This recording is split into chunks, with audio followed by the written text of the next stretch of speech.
Bonjour à tous et bienvenue à Catch Club. On se retrouve pour le résultat du dernier SmackDown de l'année 2024 et hier soir on a Tiffany Stratton qui a presque cash-in, on a la New Bloodline qui a encore une fois attaqué et à la fin du show on a eu un face-à-face entre Cody Rhodes et Kevin Owens. Donc c'est parti et le show démarre avec des vidéos qui nous rappellent ce que Kevin Owens a fait ces dernières semaines, notamment le fait d'avoir attaqué Randy Orton, puis Cody Rhodes après Saturday Night's Main Event et derrière on a un message du General Manager Nick Aldis. Et Nick Aldis nous explique que Kevin Owens a conservé la Winged Eagle Belt depuis Saturday Night's Main Event et il prétend être le vrai champion Undisputed.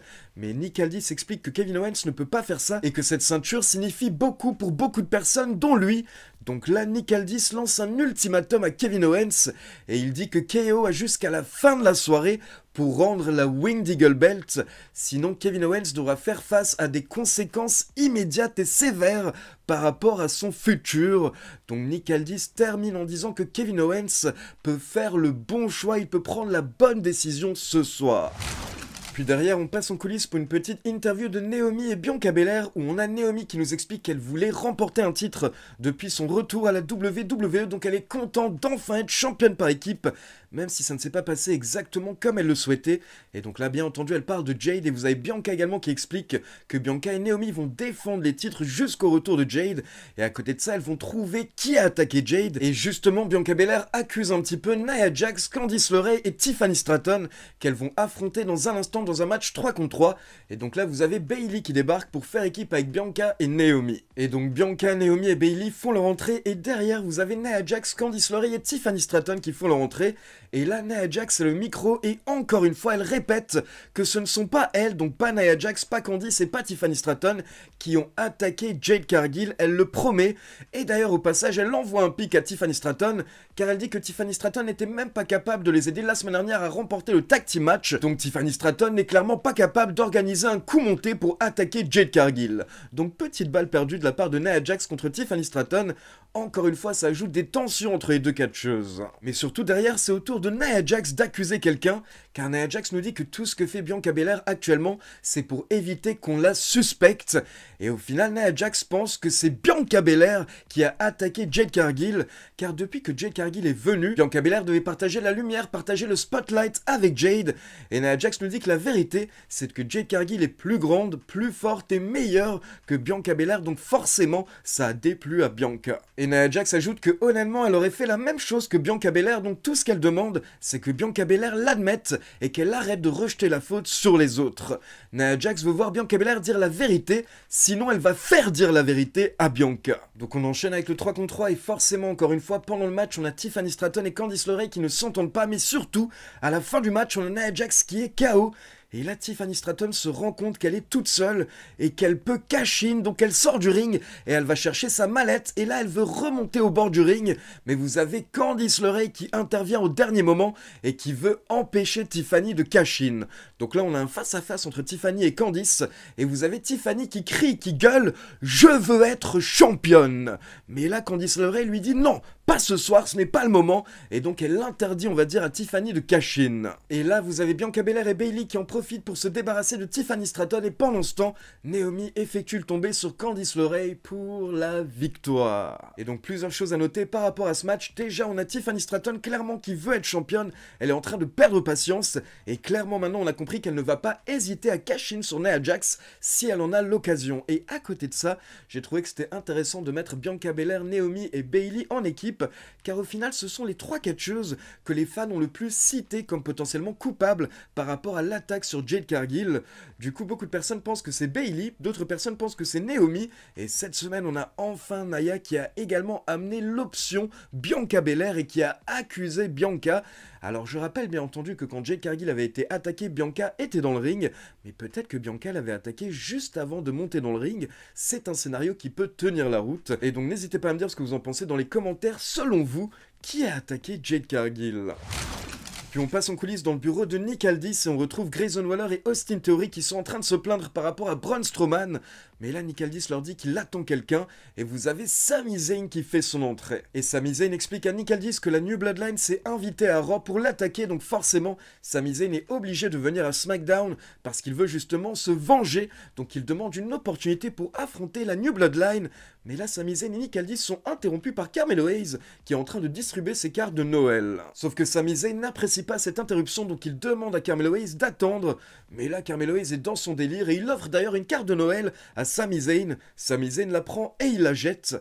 Donc Carmelo Hayes n'apprécie pas, et il demande à Sami Zayn qu'est-ce qu'il fout là. Il demande à Sami Zayn de dégager de son show. Donc là, ça commence à chauffer entre les deux. Et là, vous avez Sami Zayn qui dit à Nick Aldis, écoute, j'ai une idée, la New Bloodline peut attendre un petit peu. Ce soir, donne-moi Carmelo. Et Nick Aldis accepte. Et donc directement derrière, on enchaîne avec le monstre Braun Strowman contre Austin Theory, accompagné par Grayson Waller dans un match solo. I love you, Solo! Et Grayson Waller a tenté d'être un bon bro pendant le match. Il est intervenu plusieurs fois pour aider Austin Theory, mais à la fin, Braun Strowman s'est débarrassé de Grayson Waller, sauf que ça a permis à Austin Theory de prendre l'avantage. Et là, il a tenté de porter son finisher sur Braun Strowman, mais au final, il s'est écroulé. Et derrière, ça a permis à Strowman de porter son Power Slam pour la victoire. Et honnêtement, même si j'aurais adoré qu'on donne la victoire à Austin Theory, je comprends totalement qu'on donne la victoire à Strowman. C'est un monstre, il faut le faire gagner. Puis à côté de ça, c'est cool de revoir Grayson Waller et Austin Theory à la télé, car ils avaient disparu pendant quelques semaines. Et là, ils sont de retour depuis la semaine dernière, donc maintenant j'espère qu'on va bien les revoir, sachant qu'en plus SmackDown va passer à 3 heures de show à partir de la semaine prochaine, donc ils auront 1 heure en plus pour mettre en avant plus de superstars, et justement, j'espère que Grayson Waller et Austin Theory vont en profiter. Derrière, on passe dans la voiture de Kevin Owens qui répond à Nick Aldis. Il nous dit qu'il a entendu tout ce que le General Manager a dit un peu plus tôt. Et encore une fois, Kevin Owens répète que c'est lui le vrai champion Undisputed. Il rappelle qu'il a battu Cody Rhodes lors de Saturday Night's Main Event. Et derrière, Kevin Owens ajoute qu'il est prêt à venir à l'arène pour s'expliquer, mais par contre il le fera selon ses propres termes, donc il donne rendez-vous à Nick Aldis dans le ring à la fin du show. En tête à tête, il ne veut pas que qui que ce soit d'autre soit présent. Puis derrière, on enchaîne avec un segment qui m'a fait kiffer, on retrouve Piper Niven dans le ring, qui nous présente la toute première championne US de la WWE, Chelsea Green, qui fait son entrée pour un segment célébration où en gros vous avez Chelsea qui s'est mise en avant pendant 5 minutes comme elle sait bien le faire, et elle a réussi à bien faire réagir la foule pendant son speech. Donc très bon segment de la part de la nouvelle championne, mais rapidement elle a été interrompue par Michin qui nous répète que sans Piper Niven, Chelsea Green ne serait pas championne à l'heure actuelle. Et donc Michin nous dit que comme Chelsea Green a utilisé une amie, et bien Michin va également nous présenter son amie. Donc là elle a un kendo stick et elle se dirige vers le ring. Donc là vous avez Chelsea Green qui envoie Piper Niven, sauf que Piper Niven se fait exploser à coups de kendo stick. Et derrière, Michin monte dans le ring, elle confronte Chelsea Green, mais au final, Chelsea Green réussit à prendre la fuite, notamment grâce à Piper, encore une fois. Et donc comme je vous l'ai dit, j'ai adoré le segment parce que j'adore Chelsea Green et je suis content de la voir championne, je trouve qu'elle le mérite. Et à côté de ça, on peut également noter que je pense que Michin n'a jamais été présentée de manière aussi badass par la WWE, donc c'est assez positif pour elle également. Puis on retourne en coulisses et on a Nick Aldis qui est avec DIY et il leur parle de l'attaque qui avait eu lieu contre les Street Profits il y a quelques semaines. Donc il demande à DIY s'ils ont quelque chose à dire, car clairement tout le monde pense que ce sont eux les coupables. Et justement Nick Aldis dit également qu'il a 2 témoins qui ont vu ce qui s'est passé, et là vous avez Pretty Deadly qui débarque, et donc ils vont nous révéler qui a attaqué les Street Profits, et là ils commencent à dire que c'est Gar, mais d'un coup vous avez Gargano qui leur lâche un regard, et donc au lieu de dire Gargano et Ciampa, au dernier moment ils changent, et ils disent que c'est Garza, c'était Garza et son clan. Et donc là vous avez les Street Profits qui étaient également présents, ils demandent à Pretty Deadly s'ils sont sûrs, et l'équipe répète que oui, ils sont sûrs que c'était Garza et son clan. Donc là, Street Profits partent les chercher en coulisses, et ça part en bagarre entre les Street Profits et Legado del Fantasma, jusqu'à ce que Nick Aldis et les officiels interviennent pour les séparer, et directement Nick Aldis book un match par équipe tout de suite, avec les Street Profits contre Angel et Berto. Donc on enchaîne directement avec le tag team match, et à la fin vous avez Elektra Lopez qui tente d'intervenir pour aider son clan, mais là vous avez B-Fab qui se débarrasse d'Elektra, et derrière vous avez les Street Profits qui enchaînent avec leur finisher sur Angel pour la victoire. Et directement après le match, on retrouve DIY avec Pretty Deadly en coulisses, et vous avez DIY qui leur demande pourquoi est-ce qu'ils ont dit que c'était Garza. Et là vous avez Pretty Deadly qui répond: écoute, on vous a aidé et on attend en contrepartie que vous nous aidiez également Donc en gros de l'entraide. Et DIY disent ok ça nous va, ils s'en vont. Mais là vous avez les Street Profits qui tombent nez à nez avec Pretty Deadly. Et les Street Profits les remercient de leur avoir dit que c'était Garza. Et là, vous avez Pretty Deadly qui lui répond « T'inquiète, y a pas de souci, surtout ne le mentionne plus ». Et derrière, vous avez les Street Profits qui croisent les Motor City Machine Guns, Alex Shelley et Chris Sabin qui nous disent qu'ils veulent récupérer les titres par équipe. Sauf que là, les Street Profits leur disent d'aller faire la queue et que d'abord, c'est à eux d'avoir une opportunité. Mais là, vous avez Apollo Crews qui sort de nulle part, et Apollo Crews vient dire aux Street Profits que ce n'est pas du tout Garza et Legado del Fantasma qui les avaient attaqués. Pretty Deadly ont menti, mais c'était Gargano et Ciampa, et Apollo Crews en est sûr et certain car il dit qu'il a vu l'attaque, donc c'était bien DIY qui a attaqué les Street Profits, et c'était pas le pauvre Garza et le pauvre Legado del Fantasma qui ont pris cher pour rien du coup. Et juste une petite remarque par rapport à tous les segments et le match par équipe, vous savez que j'apprécie beaucoup B-Fab et j'ai envie qu'elle soit mise plus en avant. Mais par contre, au final, je trouve que son association avec les Street Profits ne sert vraiment à rien. Ils ont pas l'air d'un clan, en fait, quand on les voit tous les trois ensemble dans le ring. B-Fab ne colle pas vraiment aux Street Profits, et je pense que ce serait mieux de les séparer assez rapidement.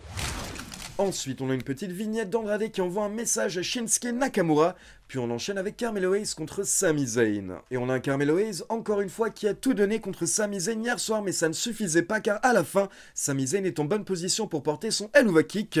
Donc là, Carmelo Hayes décide de sortir du ring, et il commence à partir en coulisses pendant que l'arbitre est en train de faire son décompte. Mais d'un coup, vous avez Braun Strowman qui fait son entrée pour tenter de ramener Carmelo dans le ring, mais Carmelo réussit tout de même à prendre la fuite, avec Strowman qui lui court après. Donc au final, le match se termine avec Carmelo Hayes qui a pris la fuite, mais pendant ce temps, on a la New Bloodline qui débarque dans le ring et qui s'attaque à Sami Zayn. Et donc la New Bloodline s'acharne sur Sami jusqu'à ce que Braun Strowman refasse son entrée avec Carmelo, mais là il voit ce qui se passe dans le ring, donc Strowman tente d'intervenir pour sauver Sami, il se débarrasse de Tama Tonga, il se débarrasse de Solo Sikoa, et là on a un face-à-face qui a fait popper la foule entre Strowman et Jacob Fatu, mais à ce moment-là justement la New Bloodline en profite pour attaquer Strowman par derrière et prendre l'avantage. Et donc le segment se termine avec Solo Sikoa qui distribue des Samoan Spike, et donc on a Braun Strowman et Sami Zayn KO à la fin du segment, avec encore une fois la New Bloodline en train de célébrer. Donc vraiment je pense qu'on peut dire que là on a Solo Sikoa qui fait le plein de confiance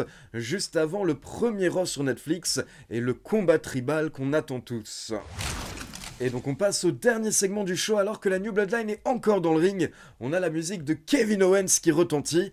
Donc là on voit la New Bloodline qui se dit qu'il vaut mieux partir, ils ne veulent pas de soucis particulièrement avec KO. Et donc là vous avez KO qui rejoint Nick Aldis dans le ring. Kevin Owens et Nick Aldis se retrouvent face à face et là Nick Aldis dit qu'il n'a plus rien à ajouter. Il a dit tout ce qu'il avait à dire. Maintenant Kevin Owens doit lui rendre la ceinture. Mais Kevin Owens dit qu'il ne va pas faire ça, ce serait la chose la plus stupide qu'il pourrait faire, car la ceinture est son seul moyen de pression à l'heure actuelle pour avoir ce qu'il souhaite. Et ce qu'il souhaite c'est un rematch contre Cody Rhodes pour le titre Undisputed, mais surtout un rematch où il ne peut pas se faire avoir, où il ne peut pas se faire voler par l'arbitre. Et Kevin Owens répète que tout le monde le sait, tout le monde l'a vu, il avait battu Cody Rhodes lors de Saturday Night's Main Event. Mais là vous avez Nick Aldis qui hausse le ton, et il répète que ce ne sont pas des négociations. Kevin Owens doit lui rendre le titre tout de suite, sinon Kevin Owens ne remettra plus jamais les pieds dans un ring de la WWE. Et là vous avez la musique de Cody Rhodes qui retentit, Cody fait son entrée, et directement Nick Aldis lui demande de faire marche arrière, de retourner en coulisses pour protéger sa santé. Mais Cody refuse, Cody se dirige vers le ring et il nous rappelle qu'à l'époque, quand il a rencontré Kevin Owens, il était jeune, il avait faim et il voulait gravir les échelons. Mais dorénavant, Cody nous explique qu'il ne fait pas tout ça pour lui. Dorénavant, il le fait pour sa fille, il le fait pour sa femme, il le fait pour sa famille et il le fait pour tous les fans, pour tout l'univers de la WWE. Et là directement vous avez KO qui commence à se moquer du speech de Cody Rhodes en mode ma famille, les fans, etc. Mais directement Cody lui dit de la fermer, Cody en a marre. Et Cody dit que Kevin Owens souhaite un match où l'arbitre ne peut pas lui voler la victoire et de son côté, Cody souhaite un match contre KO où l'arbitre ne peut pas l'arrêter quand Cody va vouloir tuer Kevin Owens. Donc là, Cody Rhodes propose un ladder match, un match de l'échelle pour le titre Undisputed et la Winged Eagle. Comme ça, Cody Rhodes et Kevin Owens pourront enfin régler leur compte.